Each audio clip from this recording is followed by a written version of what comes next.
अरे ये भोजन किसका है और ये यूं भी जंगल में क्यों पड़ा है? पता नहीं ये किसका है, परंतु क्या पता ऊपर वाले ने ये मेरे लिए आसानी की हो जिस कारण ये भोजन ऐसे पड़ा है। मुझे ये अपने साथ ले जाना चाहिए। ये सोचते ही लाडो चिड़िया तुरंत ही भोजन के करीब जाने लगती है, परंतु वो तुरंत ही उस गड्ढे में गिर जाती है। अरे बचाओ! ये हुई ना बात, मिल गया मुझे मेरा पहला शिकार। हा हा हा हा। लाडो चिड़िया को सब समझ आ जाता है कि ये बाजू चील की चाल थी। कुछ देर पहले ही बाजू चील ने एक गड्ढा बनाया था क्योंकि उसे कोई भोजन नहीं मिला था। उसने यही फैसला किया था कि उस घड़े के ऊपर वो घास रखकर स्वादिष्ट सा भोजन रख दे ताकि कोई भी पक्षी वो भोजन देकर उस घड़े में गिर जाए और घड़े के अंदर मौजूद बाजू चील उस पक्षी को तुरंत ही खा जाए। अब ऐसा ही हुआ था। लाडो चिड़िया बाजू चील का शिकार बन गई थी। प्लीज मुझे मत खाना, मुझे जाने दो। अब तो मैं अपना भोजन मजे से खाऊंगी। ये कहते साथ ही बाजू चील जरा सा भी नहीं रुकती और तुरंत ही लाडो चिड़िया को मारकर खा जाती है। परंतु वही दूसरी ओर मीनू चिड़िया अपनी मम्मा को तलाश करती है और उसे उसकी मम्मा कहीं भी नहीं मिलती। वो तुरंत ही टोनी चिड़िया की ओर जाती है। आंटी, आंटी, आपने मेरी मम्मा को देखा है? नहीं बेटा, मैंने आपकी मम्मा को नहीं देखा। क्यों, क्या हुआ? आंटी, मम्मा तो भोजन की खोज में घर से निकली थी, परंतु वो अभी तक घर वापस नहीं आई। ओहो बेटा, आप चिंता मत करो, मैं अभी आपकी मम्मा को तलाश करती हूँ। वो जल्द ही मिल जाएंगी। आप अपने घर जाओ, शाम भी होने वाली है। यूं मीनू अपने घर जाने लगती है और टोनी चिड़िया अब जल्दी से लाडो को तलाश करने लगती है। परंतु उसे क्या पता था कि लाडो को तो बाजू चील ने मारकर खा लिया है। वही दूसरी ओर अब उस भोजन पर कबूतर के बच्चे की नजर थी। वो चाहता था कि वो स्वादिष्ट भोजन वो खा ले। अरे वाह, ये इतना स्वादिष्ट भोजन लग रहा है, तुरंत ही इस भोजन को अपने साथ ले जाकर मम्मा को दूंगा, वो तो खुश हो जाएंगी। ये सोचते ही नन्हा कबूतर तुरंत ही वो भोजन उठाने लगता है। अरे नहीं, मैं मर गया। यूं वो भी घड़े में गिर जाता है। वाह, ये तो नन्हा पक्षी है। इन नन्हे पक्षियों का मांस तो बहुत ज्यादा स्वादिष्ट होता है, मन करता है बस खाती ही जाऊं। यूं वो बाजू चील उस नन्हे कबूतर को भी मार देती है और तुरंत ही उसका मांस खाने लगती है। यूं अब वो बाजू चील जंगल के सभी पक्षियों के मांस खाने लगी थी।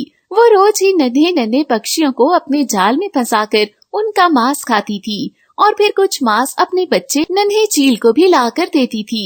वो नन्हा चील भी काफी मजे लेकर वो मांस खाता था। वाह मम्मा, बहुत स्वादिष्ट मांस था, मजा ही आ गया। अब मैं चलता हूँ, मुझे मिट्ठू के पास जाना है।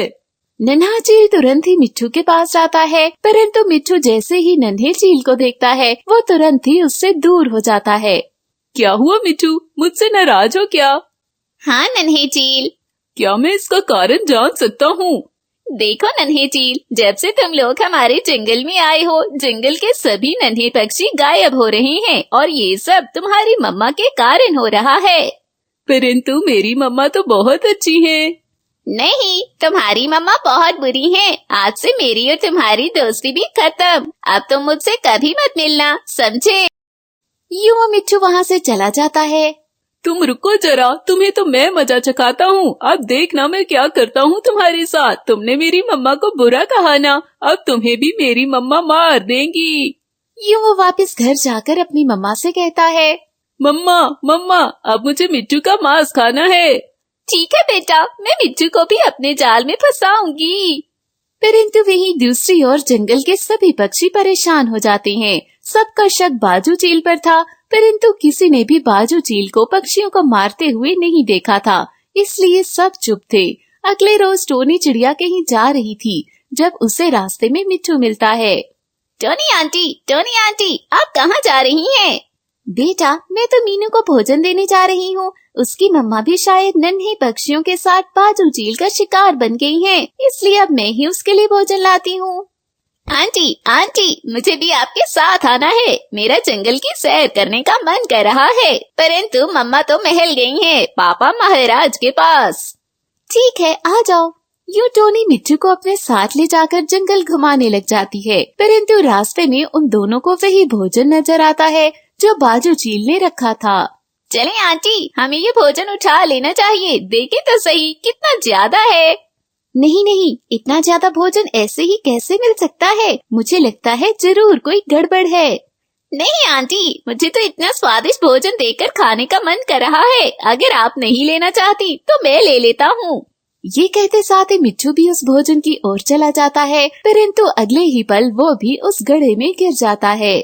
हाय रे, ये क्या है? ये गड्ढा कहाँ से आया? परंतु उसी समय बाजू चील मिट्ठू को घड़े से निकालकर अपने साथ ले जाती है। अच्छा, तो ये बात है, मुझे तुरंत ही सभी पक्षियों को बताना होगा। यूं टोनी चिड़िया सभी पक्षियों को ये बात बता देती है। हाय रे मेरा मिट्ठू, बाजू चील, मैं तुम्हें नहीं छोड़ूंगी। अब पता चला कि ये जंगल के सभी पक्षी क्यों गायब हुए हैं। ये सब उसी बाजू चील ने किया है। हरियाली बहन, तुम चिंता मत करो, अब बाजू चील को उसी के तरीके से ही सबक सिखाना पड़ेगा। परंतु हमें क्या करना होगा? बाजू चील बहुत शातिर है, वो इतनी आसानी से हमारे जंगल में नहीं आएगी। तुम सब चिंता मत करो, ये काम मुझ पर छोड़ दो। टोनी वहाँ से चली जाती है, परंतु वो शहर जाती है जिधर मरे हुए पक्षियों का मांस पड़ा था।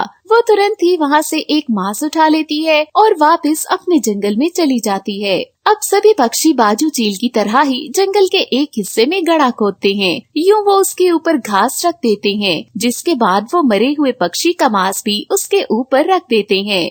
अब देखना, बाजू चील भी अपने बनाए हुए जाल में फंस जाएगी और हम उसे पकड़ लेंगे।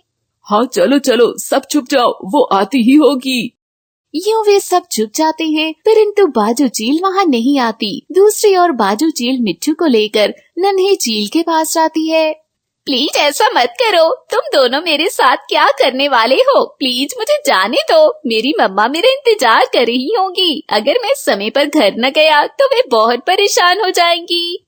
देखो बिट्टू, आज तुम्हें सजा मिलेगी। तुम्हारे साथ भी मम्मा वही करेंगे जो बाकी नन्हे पक्षियों के साथ करती आई हैं। तुम मेरे दोस्त थे, इसलिए मैंने मम्मा को मना किया था कि मेरे मिट्टू दोस्त को मत मारना, परंतु ये दोस्ती तो तुमने खुद ही तोड़ दी। इसी कारण मैंने फैसला कर लिया है कि मम्मा तुम्हें मारकर अपना भोजन बना ले और तुम्हारा स्वादिष्ट मांस तो अब मैं भी खाऊंगा। नन्हे चील, तुम तो बहुत डरपोक निकले।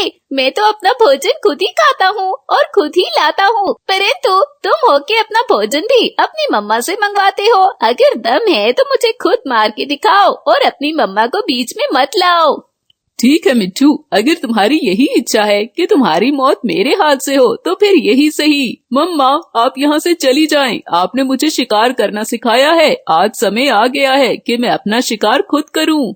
ये सुनकर चील वहाँ से चली जाती है, परंतु उससे वहीं टोनी का रखा मरा हुआ पक्षी और मांस नजर आता है।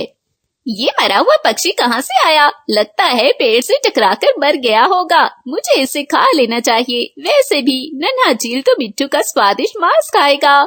ये सोचते ही बाजू चील उस मांस की ओर जाती है, परंतु वो तुरंत ही उस गड्ढे में गिर जाती है और बाकी सभी पक्षी भी बाहर निकल आते हैं। देखो, मुझे बाहर निकालो, मैं तुम सबको छोड़ूंगी नहीं। नहीं बाजू चील, अब तुम्हारा खेल खत्म हुआ। तुमने हमारे नन्हे पक्षियों को मारकर अच्छा नहीं किया। अब देखना हम तुम्हारे साथ क्या करते हैं। कालू कौवा तुरंत ही एक माचिस लेकर आता है। बाकी सभी पक्षी घास डालने लगते हैं। रुको, इस नन्हे चील को भी उसकी माँ के साथ ही मारना चाहिए। मेरा मिट्टू, मेरा लाल। मिट्टू तुरंत ही चील को भी उस गड्ढे में फेंक देता है, जो पहले ही मिट्टू के मारने के कारण काफी जख्मी था। उसके बाद सभी पक्षियों ने उस गड्ढे में घास डाली थी और फिर कालू ने तुरंत ही उस घास को आग लगा दी थी। यूं बाजू चील चीखती रही, परंतु अब कोई भी उसकी बात सुनने वाला नहीं था। उसके साथ साथ उसका बच्चा भी मर चुका था और इस तरह उसे अपने बुरे काम की सजा मिल गई थी, जबकि बाकी सभी पक्षी अब खुशी खुशी जंगल में रहने लगे थे।